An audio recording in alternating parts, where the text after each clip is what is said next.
Buenas noches, América. El hijo del ex vicepresidente de Estados Unidos, Joe Biden, rechazó hoy las acusaciones del presidente Donald Trump y sus aliados de que cometió alguna falta con su trabajo en Ucrania y China. Trump ha asegurado en varias ocasiones, sin pruebas, que el ex vicepresidente y su hijo Hunter, abogado de 49 años, son ambos corruptos. Hoy por primera vez Hunter Biden habló sobre la polémica. Reconoció que no tuvo en cuenta las posibles consecuencias de su trabajo para la carrera política de su padre, pero insistió en no haber cometido ninguna irregularidad o haber tenido un comportamiento ético reprochable.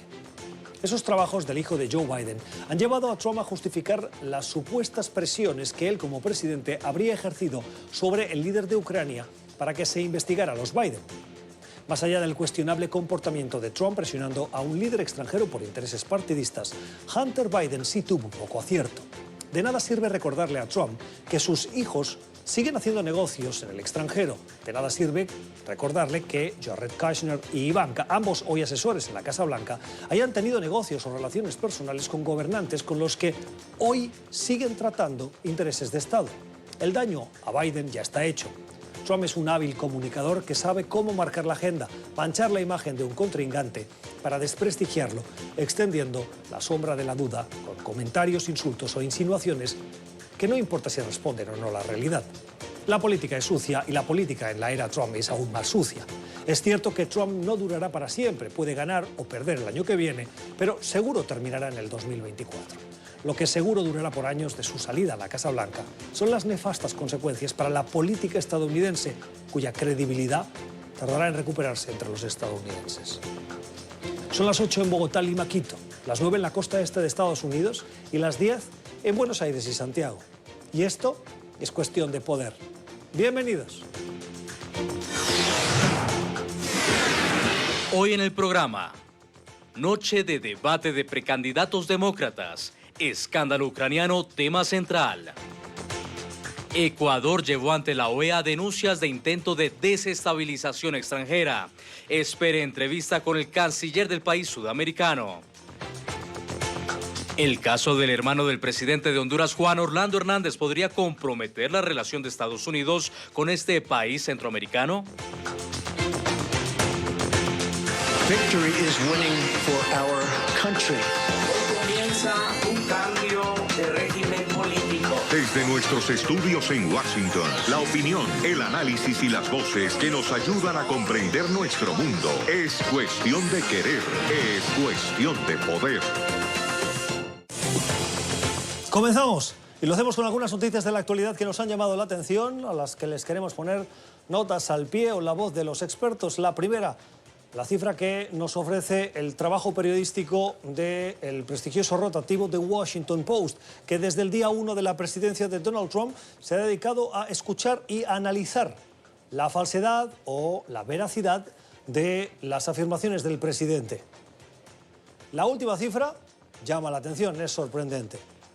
Casi 13.500 afirmaciones falsas o engañosas desde que el 20 de enero del año 2017 Donald Trump juró como presidente de los Estados Unidos. Esto, según el recorte o el resumen que está haciendo Fact Checker, como decimos, del Washington Post. Son aproximadamente, según estos periodistas, 22 afirmaciones falsas o engañosas por día. Y el gráfico de tendencia es preocupante. Según los periodistas, ha aumentado significativamente en los últimos días. Otra noticia de la actualidad que nos llama la atención y de la que hoy queremos fijarnos es lo que está sucediendo en la Fiscalía del Distrito Sur de Manhattan. Allí avanza desde hace unas semanas el juicio contra Tony Hernández.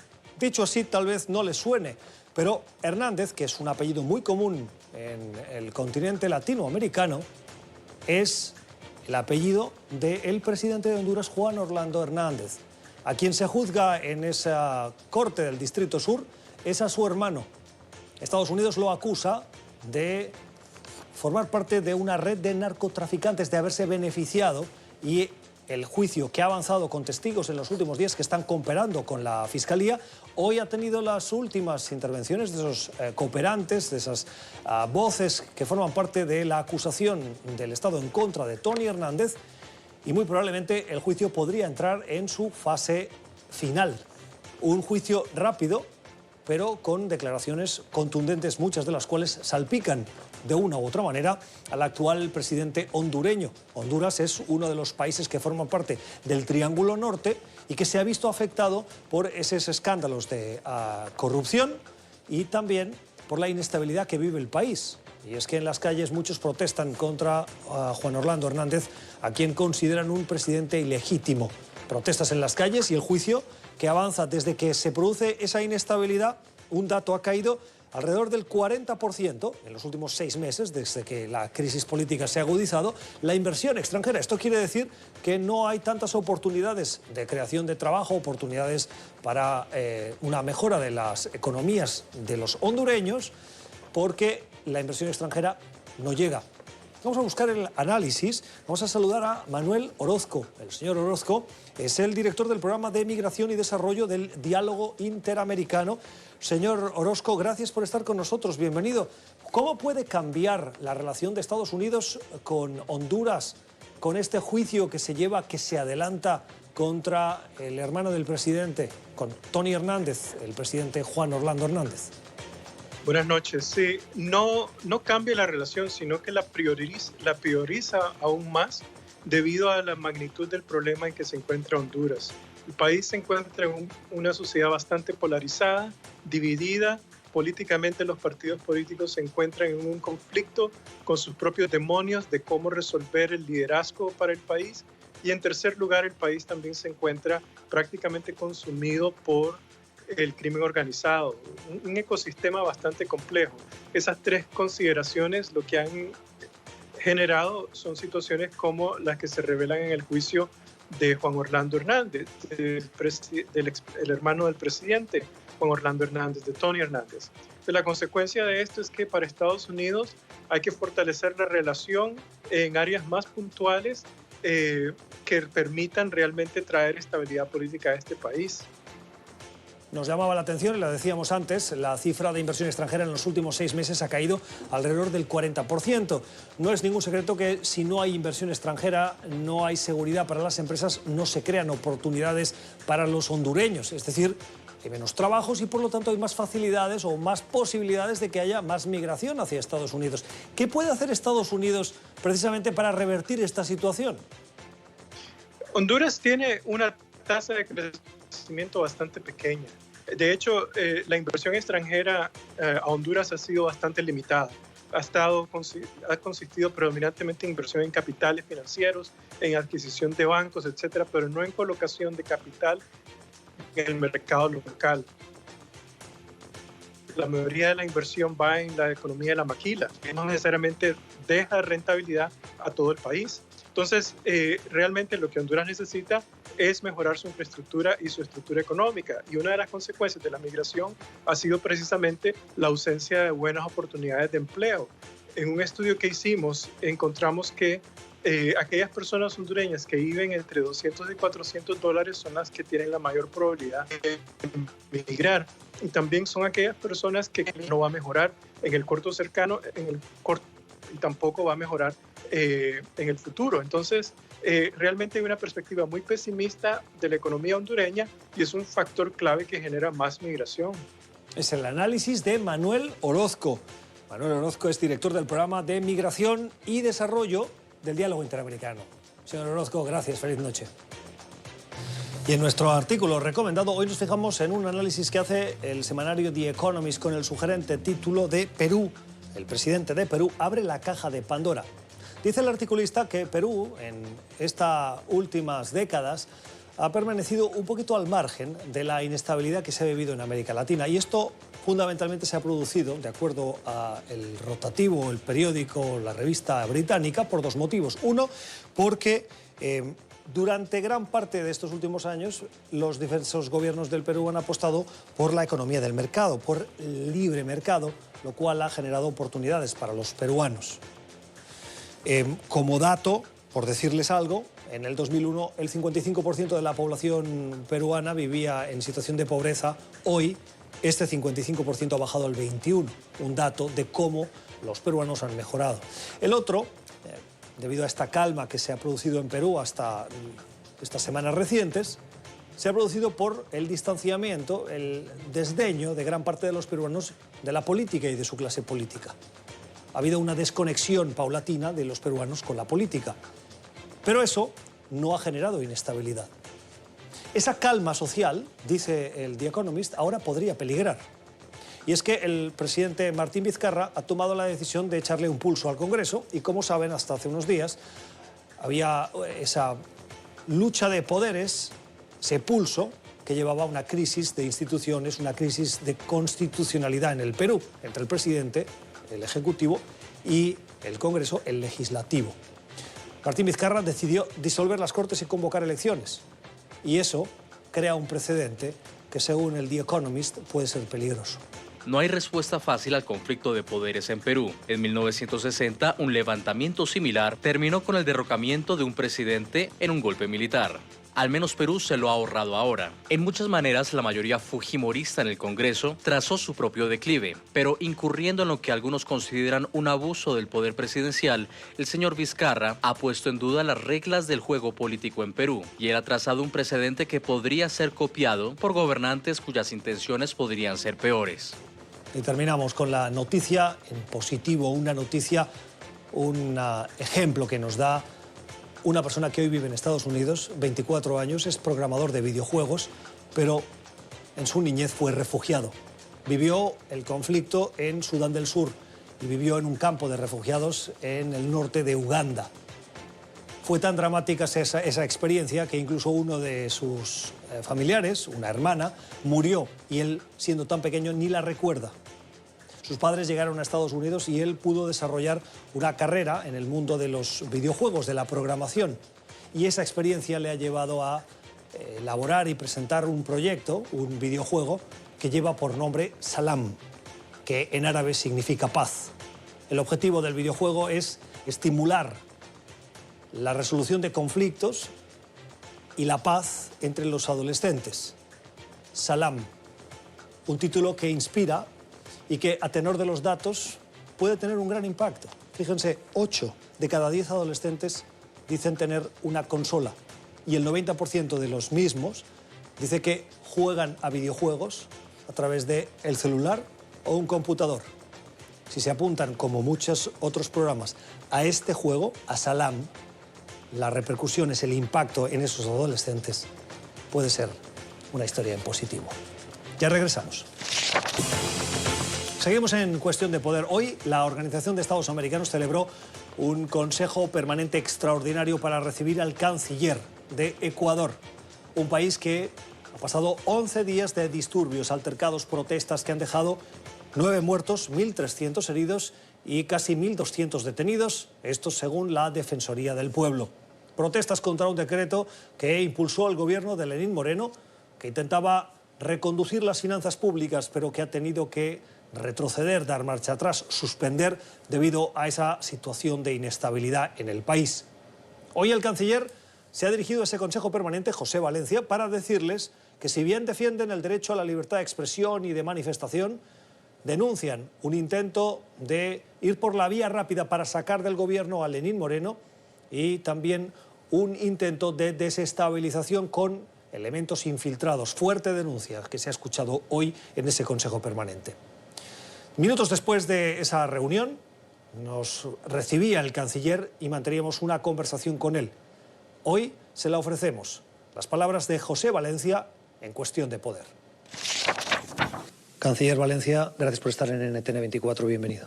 Gracias también por su invitación. Es un gusto siempre estar con ustedes. ¿Cómo valora la resolución aprobada por aclamación de hoy en la Organización de Estados Americanos? Como una expresión de respaldo de la OEA al gobierno del Ecuador, al pueblo del Ecuador. Haber pasado los días que pasamos la semana pasada, haber superado esas pruebas frente a violentos disturbios que trataron de subirse encima, aprovechar de la movilización indígena y llegar ahora, a fin de semana, el domingo pasado, con un entendimiento de paz, con un diálogo entre el gobierno y la sociedad civil para volver a la normalidad en el Ecuador, es un gran logro. El respaldo de la OEA nos da más fuerzas para perseverar, para que la paz y la democracia en el Ecuador se consoliden, siempre, por supuesto, en un propósito del gobierno ecuatoriano. Si bien ha sido una resolución aprobada por aclamación, ¿tiene usted algún no diría reproche, pero si le hubiera gustado una respuesta más clara de algunos países de América Latina, del continente americano? Me parece que la resolución recoge unos puntos de vista muy concretos de todos los países. Nosotros más bien queremos, igual que un proceso de diálogo, centrarlo en lo que nos une, en la defensa de la democracia, la defensa a la institucionalidad de un país, la defensa, en este caso, al gobierno del presidente Moreno y su plan de trabajar con el resto de la sociedad para encontrar soluciones a través del diálogo a las diferencias que tenemos entre ecuatorianos. Si vi esas diferencias y sabiendo que cuando un gobierno altera el precio de los combustibles se genera un rechazo social en Ecuador y en cualquier país, ¿no era preferible haber ofrecido diálogo antes de imponer un acuerdo? Hay una resolución como la que aprobó el gobierno que alteró el precio de los combustibles y soliviantó a gran parte de los ecuatorianos. Pensamos que al tomar esa decisión de levantar los subsidios a los combustibles, pero también otras complementarias que se adoptaron, por ejemplo, elevar este bono que el Estado otorga a las personas con bajos ingresos económicos, rebaja de impuestos, facilidades, por ejemplo, de programas para la agricultura, especialmente la agricultura pequeña, eso iba a llegar a una consideración global de la propuesta adecuada. No fue así. Quizás nos faltó dialogar antes, pero bueno, eso es una cosa y la protesta social que eso pudo generar. Otra muy distinta es la violencia, la agresión, el saqueo y el caos que pretendió ser impuesto a nuestro país por un pequeño pero muy activo, muy organizado grupo de gente violenta que en este momento, al haber alcanzado la paz, al haber alcanzado la concordia con los sectores sociales que realmente tenían aspiraciones, han quedado al margen de la acción política. ¿Cómo valora el trabajo que ha hecho el gobierno explicando la necesidad de imponer un acuerdo o una resolución como esa? ¿Podría haberse explicado mejor para que los ecuatorianos fueran conscientes de la fragilidad, de la urgencia de las medidas que necesita adoptar este gobierno? Bueno, siempre mirando hacia atrás se ve lo que se pudo haber hecho y que no se hizo, lo que pudo haber sido y no fue, como dice la canción aquella. Creemos que tenemos que vivir al futuro, hemos tenido que pasar momentos difíciles. La paz que ahora tenemos es una paz que es un mérito y un logro de todos los ecuatorianos y debemos que mirar hacia el futuro. Por supuesto, sacar lecciones del pasado, pero ver ahora cómo superamos los momentos difíciles que todos hemos tenido que pasar y sobre todo la constatación de lo importante que es la paz y el orden social, el imperio de la ley, para que una sociedad prospere. ¿Qué lección saca usted?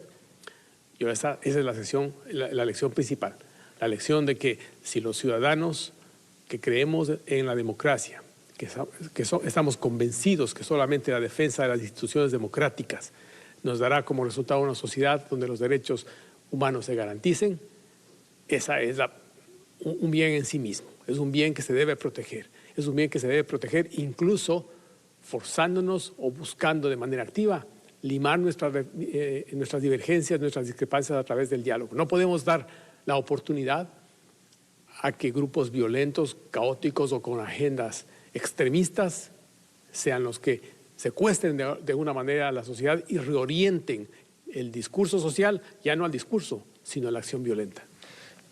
Algunos críticos o analistas leían estos días lo sucedido y alertaban de un precedente peligroso que se ha podido establecer en el Ecuador, y es que la respuesta violenta a decisiones que no gustan del gobierno acaba haciendo retroceder al gobierno. ¿Cree que hoy la democracia en Ecuador es un poquito más débil?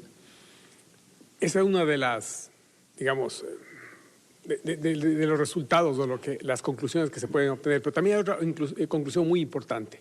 Me parece que la sociedad ecuatoriana en su conjunto ha dicho, un momento, tenemos que ver cómo canalizamos a futuro nuestras discrepancias. No podemos permitir que esto se nos vaya de las manos. No podemos dejar que una manifestación pública de descontento vaya a evolucionar o vaya a involucionar más bien en esta caos generalizado, en estos disturbios violentos que a todo el Ecuador le dejaron absolutamente horrorizado. En esos disturbios el gobierno denunció, también se hizo eco el secretario general de la Organización de Estados Americanos, la presencia de individuos externos al Ecuador vinculados al régimen de Nicolás Maduro y a Rafael Correa, que buscaban desestabilizar, crear caos y subterfugios para llegar al poder o para desestabilizar al poder. ¿Qué pruebas tienen de las denuncias que han hecho, que son muy graves, pero que hasta ahora el gobierno de Lenín Moreno no ha presentado?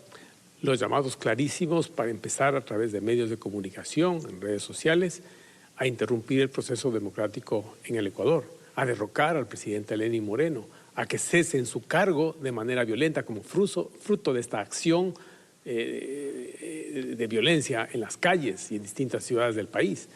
Eso por una parte. Lo he mencionado también claramente en una de las más importantes y negativas acciones que se produjo en esos días en el Ecuador. Hubo una toma de 3 pozos petroleros donde partidarios del expresidente Correa, incluso un parlamentario, el señor Joffrey Poma, estuvieron involucrados junto con otros correligionarios. Una vinculación clarísima y política en ese sentido.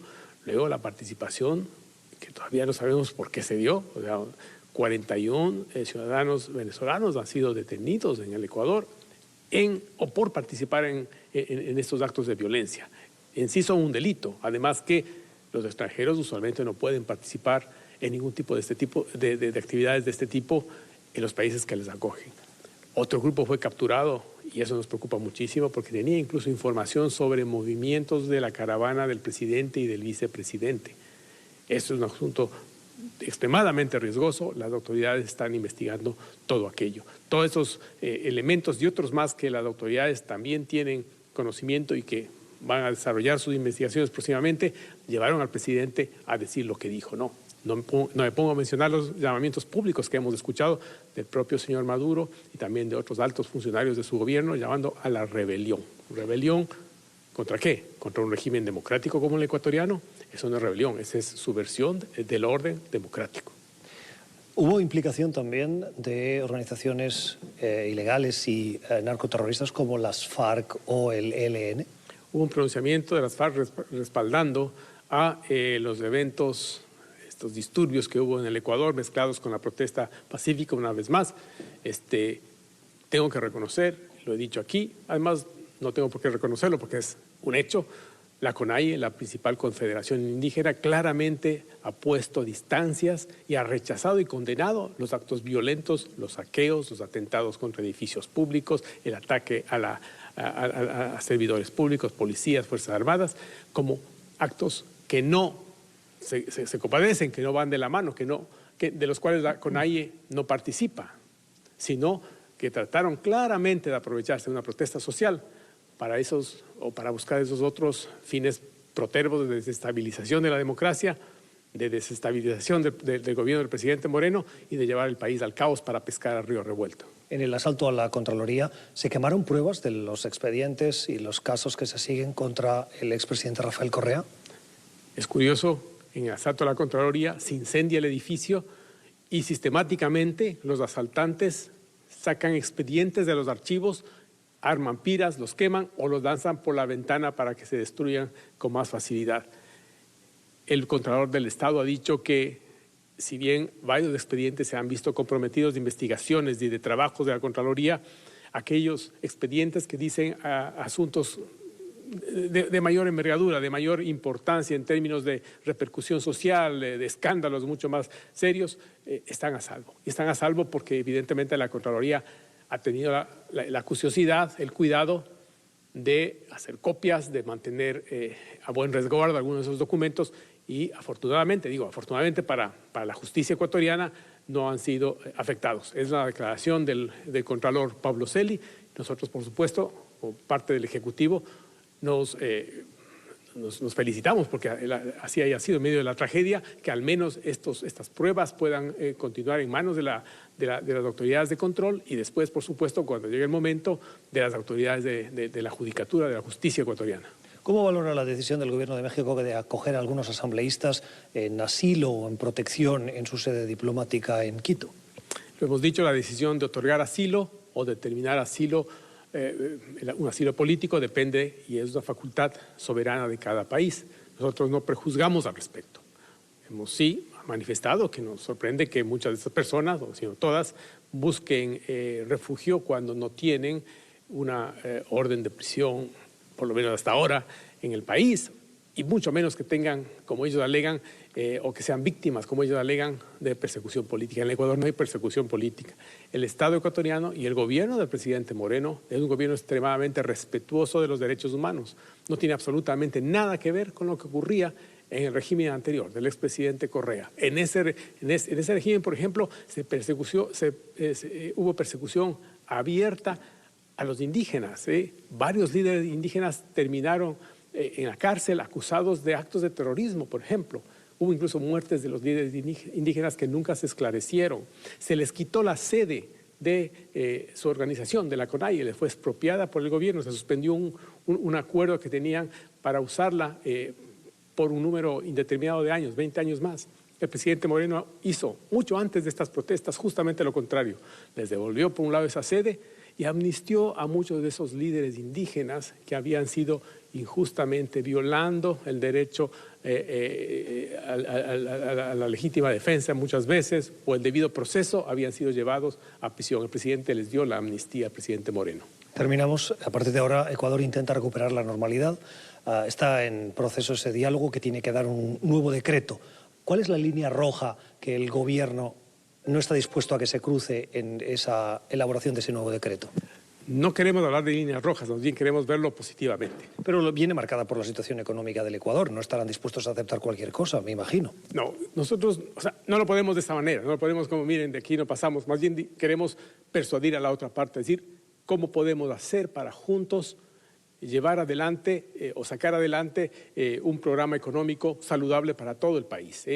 Los subsidios, el gobierno los sostenía antes y los sigue sosteniendo, buscaban eliminar una carga para el Estado que era injusta, una carga para el Estado donde quienes más se beneficiaban de ese subsidio eran los segmentos más ricos de la sociedad ecuatoriana, de la población, y quienes peor estaban era el quintil más bajo de la sociedad ecuatoriana, de los ecuatorianos. Eso no lo dice el Ecuador, eso aparece en estudios independientes, uno de ellos del Banco Interamericano de Desarrollo solamente de julio de este año.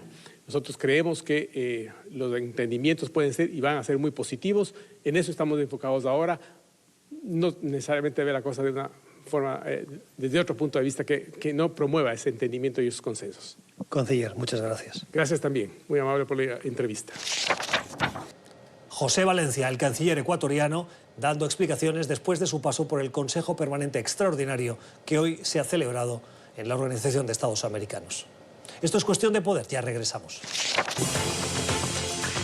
Avanza a esta hora en Ohio el cuarto debate de la nominación demócrata, esos candidatos que pasaron el duro corte que les exigía el partido para poder formar parte de esos seleccionados. Son casi 20 los que buscan esa nominación demócrata, 12 hoy que compiten en ese escenario, entre los que estarán, por supuesto, Joe Biden, Elizabeth Warren o Bernie Sanders, las caras más conocidas y parece que tienen más puntos de quedarse con esa nominación. En cualquier caso, la última palabra la van a tener los electores, quienes en los diversos estados donde se van a producir esas primarias van a ir votando, al menos los que lleguen, porque algunos muy probablemente se van a bajar del autobús de los que aspiran a la nominación antes de llegar a esas primarias que arrancan a principios del año que viene. Este debate llega con dos elementos sobre la mesa. Uno, la salud de Bernie Sanders, uno de los candidatos que está delante en ese trío de cabeza junto con Elizabeth Warren y con Joe Biden. Acaba de tener un problema de corazón y muchos dicen que no puede con esa edad y con ese problema seguir el ritmo tan duro. Y dos, Joe Biden, el ex vicepresidente Barack Obama, quien hoy, como decía una analista y una asesora de la Casa Blanca, se le conoce más como el padre del hijo de Hunter Biden, que tuvo negocios en China y en Ucrania, que no como el ex vicepresidente. Vamos a analizar las consecuencias de lo que puede salir de este debate con Silvio Weisbord, que es profesor de la Escuela de Medios y Asuntos Públicos de la Universidad George Washington, aquí en la capital. Silvio, buenas noches. Buenas noches, ¿cómo estás? Gracias. El análisis que hacíamos ahora, ¿lo compartes? Es decir, de este debate, ¿qué vamos a ver, qué tenemos que esperar y si esos dos elementos son los fundamentales? Sí, yo creo que esos son los elementos fundamentales. En primer lugar, si Biden puede cambiar el eje de conversación, que no sea sobre él y su hijo y su familia, sino que sea sobre sus posibilidades de ganarle a Trump. Y creo que, de hecho, Trump ha sido victorioso en esta riña, en el sentido de poner un tema por fuera del Partido Demócrata que eventualmente Biden tuvo que enfrentarse. Entonces, la apuesta de Biden es si este debate le va a permitir dejar el tema atrás, solucionarlo, que es lo que ha intentado hacer los últimos días, o es un tema, digamos, que va a seguir constante. Y por otro lado, si Elizabeth Warren, que ha venido ganando terreno en las últimas semanas, eventualmente se transforma en la principal contrincante de Biden, y esta carrera, digamos, hacia la nominación presidencial va a ser una carrera entre dos candidatos y no entre 12 como los presenta esta noche, ¿verdad? ¿Cómo se cambia ese debate público? ¿Cómo Joe Biden puede cambiar ese debate sin controlar a Donald Trump, que es el principal impulsor de esas acusaciones de corrupción? Si uno piensa en las reglas viejas de la política, es tratar de transparentar lo más posible el tema para que el tema, entre comillas, desaparezca, digamos, ¿no? Para hablar de otras cosas que son los temas que Biden preferiría hablar. Lo que pasa es que estamos en una situación tan inusual justamente por la capacidad que tiene el presidente Trump de poner temas no solamente en la agenda pública, sino incluso en la agenda del debate demócrata. Entonces, es difícil pensar o predecir que por más que Biden haga lo correcto y trate de diferentes formas dejar el tema atrás, que el tema no vuelva a seguir, porque Trump va a seguir, digamos, tratar de insertarlo otra vez. Entonces, eso es lo que no está claro, digamos, porque no estamos viviendo en un momento de las reglas convencionales de la comunicación política.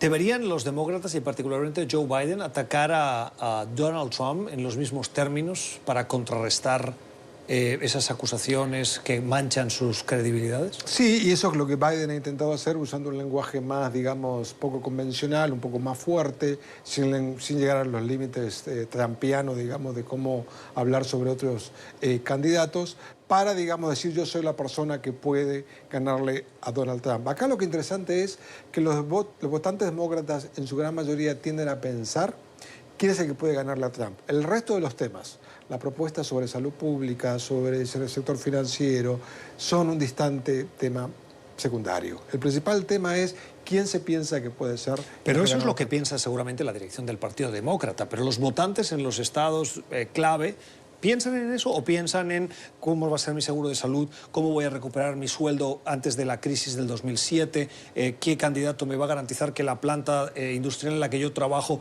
no se va a deslocalizar? ¿No es eso lo que más les preocupa? Yo creo que sí, pero hay un tema que parecería ser que aparece en las encuestas, que cuando se le pregunta a la gente ¿quién piensa usted que puede derrotar a Donald Trump? Y que la prioridad de la campaña es derrotar a Donald Trump, ahí Biden todavía lleva la de ganar.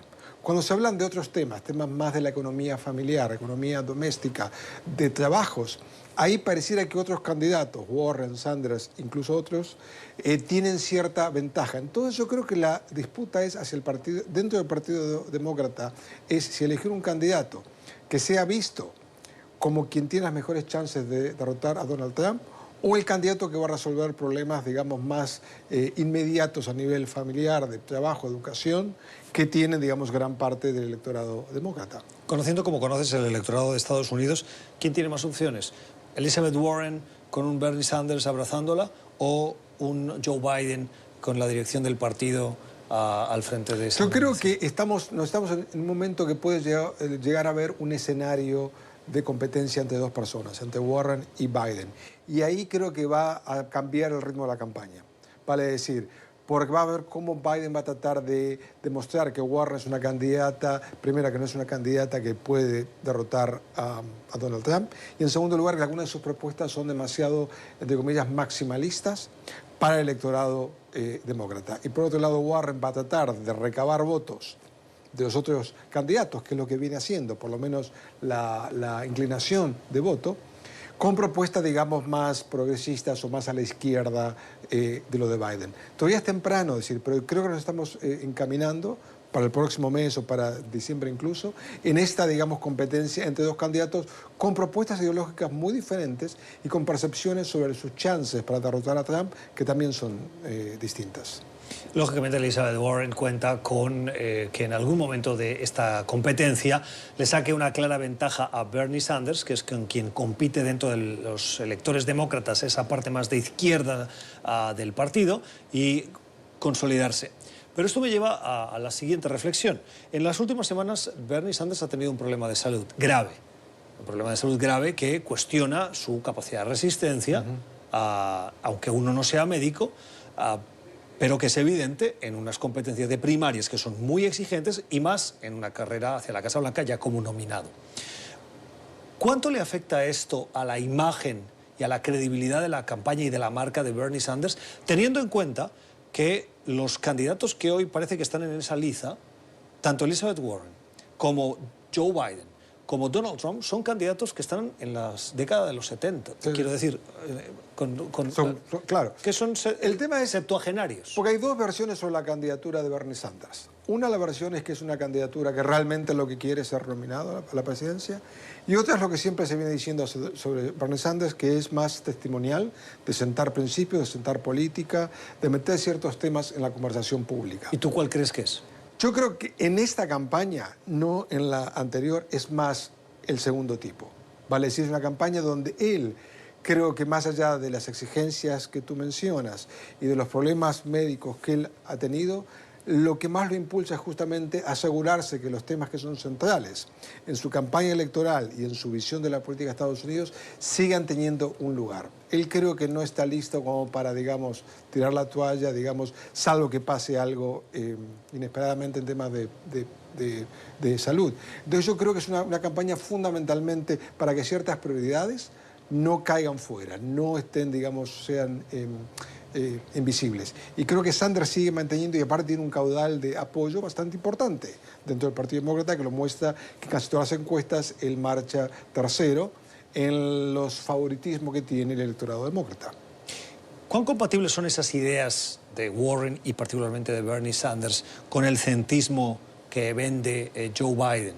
No son compatibles, digamos. Puede haber ciertos temas que sean compatibles, pero es claro, en términos de el plan de salud pública, claramente Warren y especialmente Sanders están mucho más a la izquierda que lo que Biden viene proponiendo o eventualmente propondría. El tema de la deuda educativa es un tema que Sanders y Warren están muy a la izquierda de Biden también. Temas sobre el acuerdo climático, claramente lo ponen tanto a Warren como a Sanders a la izquierda de Biden. Es difícil pensar que haya muchos temas centrales en la campaña tanto de Warren o de Sanders que, digamos, que se superpongan claramente o fácilmente con las propuestas más claras de Biden.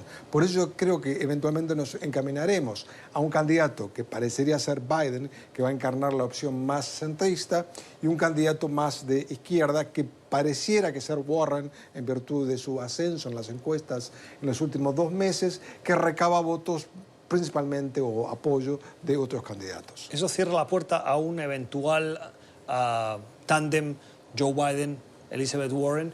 Digo porque abrazaría a la izquierda del partido un candidato centrista y por lo tanto lo unifica, y 2, le ofrece la posición de vicepresidenta a una mujer, lo cual no es la presidencia, pero sigue siendo histórico. Creo que es temprano hacer el cálculo. Cuando se invita o se nomina a un vicepresidente hay varios cálculos que un candidato a vicepresidente tiene.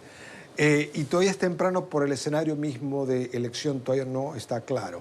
Es claro que Warren por ahí pudiera movilizar, digamos, al electorado demócrata en algunos estados. Por otros analistas piensan que el electorado demócrata ya viene muy movilizado, que no necesita a alguien carismático que tenga, digamos... El movilizador es Trump. Claro, porque es contra Trump. En segundo lugar, no es claro que Warren vaya, digamos, a permitir que Biden ganara ciertos estados claves que de otro modo Biden no tendría.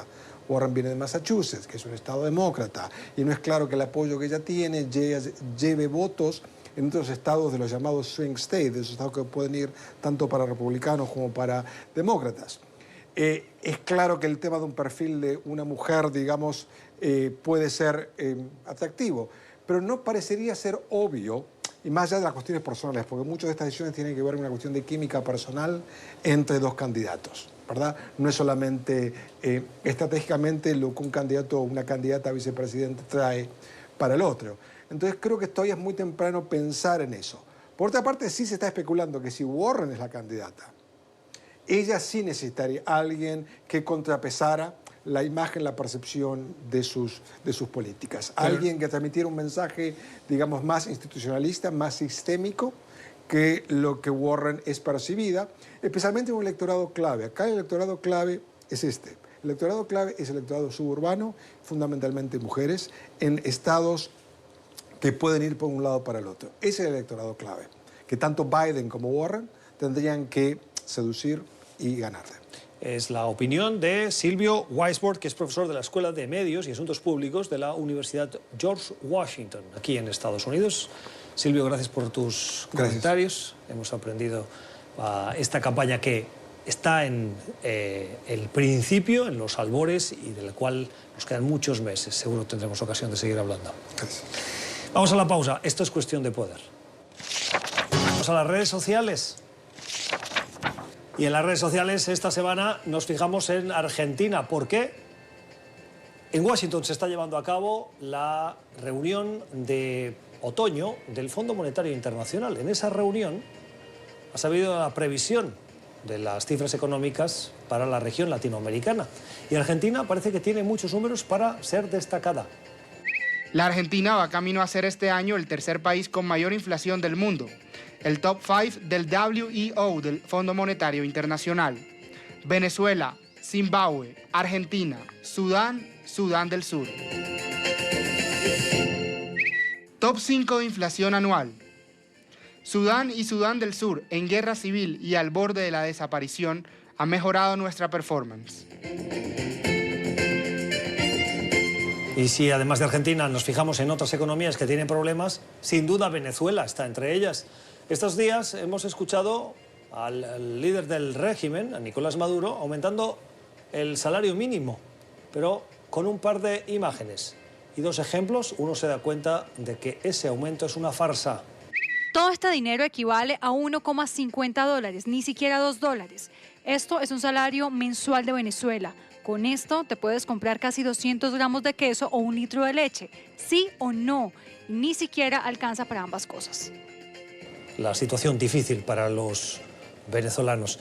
Y terminamos con otra situación también difícil, pero en este caso por la inestabilidad que hemos visto en los últimos días. En Ecuador hoy el canciller ecuatoriano ha estado en la OEA, siguen los avances para que el país sudamericano recupere la normalidad después de días de profunda inestabilidad.